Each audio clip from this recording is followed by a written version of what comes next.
replacing spark plugs on a 2000 Mercury Cougar. Do this at your own risk. Always remember to disconnect the battery before working on your car. Manifold on. Top stick. Bolts off.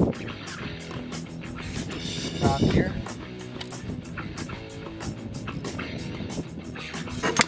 Okay, so at this point, you can see it's loose. So what we want to do now is there are 2 bolts coming into this, and they're what are really holding it right now. Probably one of the only things.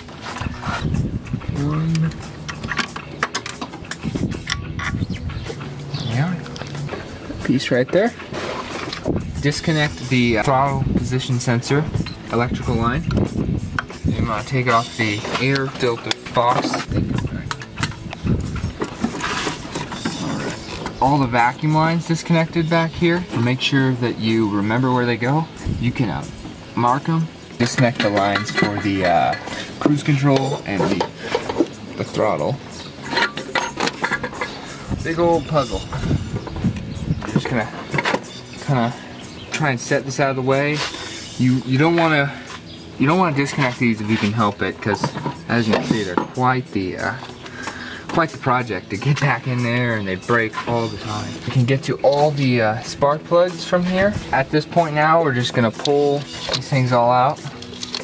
And I would take a peek down there. You wanna make sure that there's no oil down there, because what can happen is the valve cover gaskets, they can start leaking, and they can leak right around the inside of the spark, and this whole chamber will fill up with oil, and you do not want that. Pretty much just look at the end of this and see if it's got any oil on it.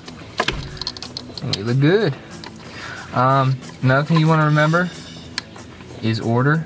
They're all numbered. All the well, on mine, all the spark plug wires are numbered 1, 2, 3, 4, 5, 6. And if you're ever curious which one is first cylinder on a V6 engine, you can look. The front of the engine, that's the part where the transaxle is not attached to, so that'd be where all your pulleys are, your serpentine belt is. You're gonna take and you're gonna look at it, and then you're gonna see your spark plug holes. Whichever one is closest to the front of the engine, so you can see they're staggered like this, that's number 1 cylinder. So it goes 1, it actually goes 1, 2, 3, 4, 5, 6.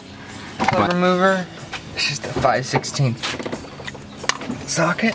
Break those things loose, and they're tight. Alright, really not very much good anymore. Alright. Break that loose. So you just repeat the process? These spark plugs, they should all come gapped. What my uncle always said to do was just to take all the spark plugs, line them up. You can get a gauge out here. You can test them all and get them perfectly gapped, but if you just take them, line them up, and they all have the same gap by the looks of it, we're gonna call them all good. Some new ones back in. I'm just gonna hand thread them at first. To put these things in, I have another spark plug remover that does not have the rubber grommet in there. I find it's nice because you don't end up losing the socket in there and having to fiddle it out.